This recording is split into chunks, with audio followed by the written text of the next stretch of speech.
Today I'm going to analyze sentences based on their functions, which means that we're going to look at subjects, verb phrases, direct objects, indirect objects, and subject and object complements. So the question is, what is ill in a sentence like I am ill? So let's start at the basics. Sentences need parts. This means that we need to have building blocks to create very good sentences.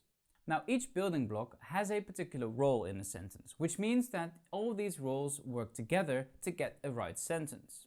So some roles are compulsory or obligatory and we can't leave them out, whereas other roles are optional and can be left out. And these are usually things that add additional information to the sentence. It's very important to recognize that something that we can leave out can be left out because the sentence remains grammatical. But if we leave something out that's not allowed to be left out, so something that's compulsory, we get an ungrammatical sentence. Here's an example. The boy kicked the ball. In this sentence, we can divide it into three parts. We have a subject, a verb phrase, and an object.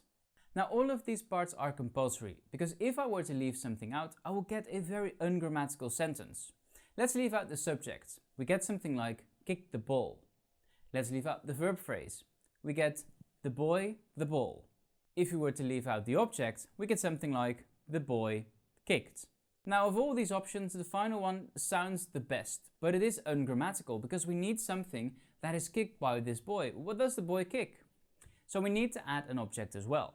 Now, we could make a distinction between a direct object and an indirect object, and that's based on the number of participants in a sentence.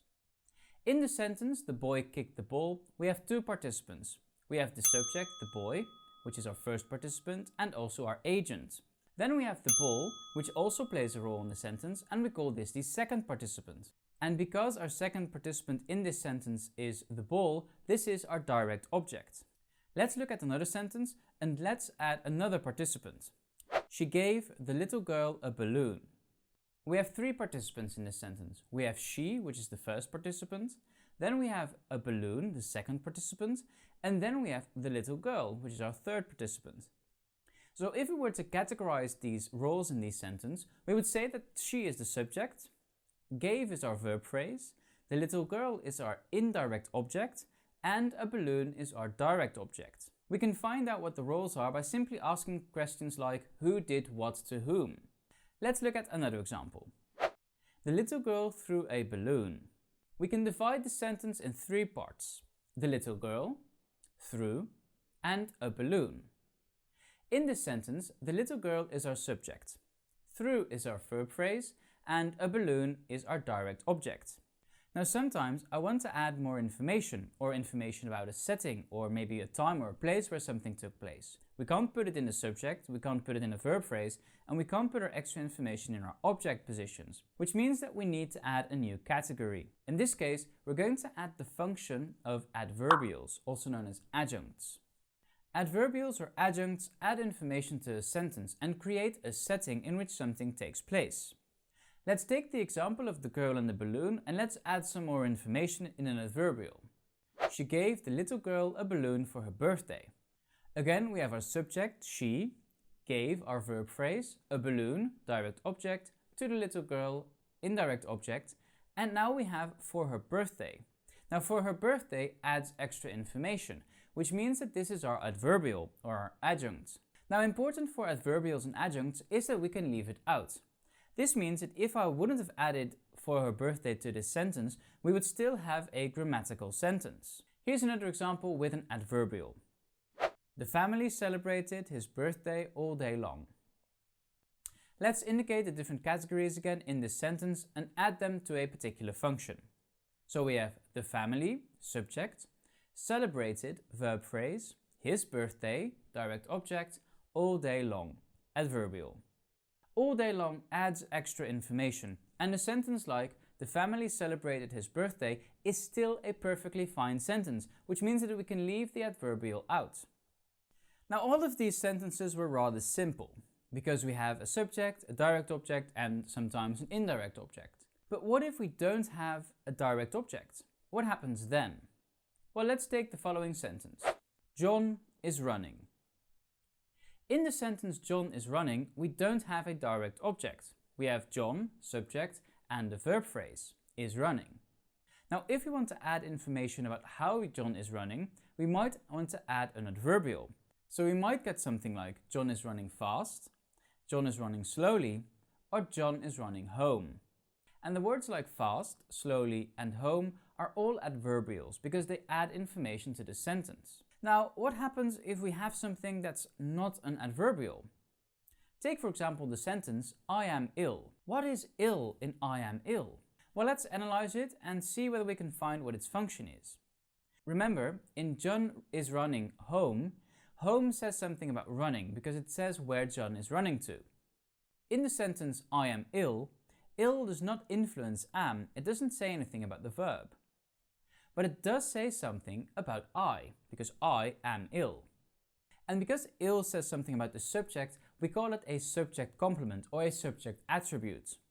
This means that our sentence analysis becomes I, subject, am, verb phrase, ill, subject complement. So the subject complement gives information about the subject. Let's take another example. The food tastes nice.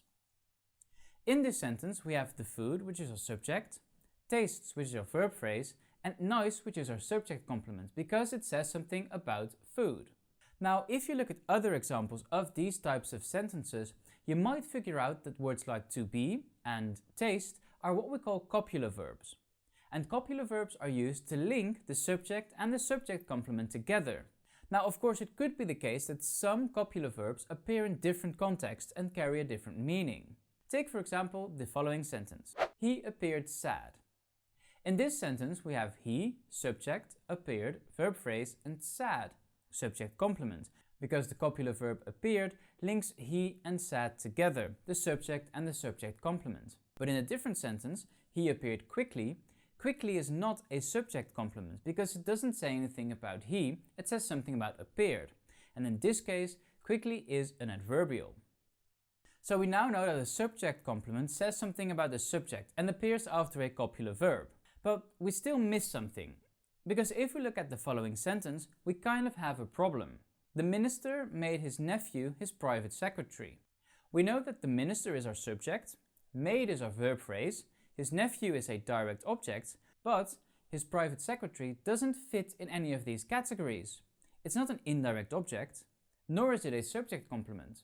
So if we look at what his private secretary modifies or influences or adds information to, we see that it adds information to our direct object, his nephew. This means that his private secretary is an object complement because it says something about our direct object. Here's another example. He considered the market hopeless. Again, we can do the basics. We have a subject, he, verb phrase, considered, the market, direct object. But then we have hopeless, which is an adjective. But what does hopeless modify? It doesn't say anything about he, nor does it say anything about considered. Again, it says something about the direct object, which means that hopeless is our object attribute. Here are some final examples. He is becoming a bit too big for his boots. So here we have he, our subject, is becoming, verb phrase, and a bit too big for his boots as a subject attribute because it says something about he. He is becoming something. What is he becoming? Well, too big for his boots. So because it influences he, the final part of the sentence is a subject attribute. They remained seated during the video. In this sentence, we have they, subject, remained, verb phrase, seated, subject attribute, during the video, adverbial. In this sentence, seated is our subject attribute because it says something about the subject. During the video adds extra information, basically when did they remain seated. And because it adds extra information, we call it the adverbial. So in this video, we looked at the different roles parts of sentences can have in a sentence. Now, in my next video in the sentence analysis series, I'm going to look at the 5 basic patterns of sentences we have in English. So make sure you're subscribed so you know when that video will be out. If you found this video useful, please consider giving it a thumbs up. Leave something in the comments if this video has helped you during your linguistics or English studies. For now, thank you for watching, and I hope to see you in one of my next sentence analysis videos.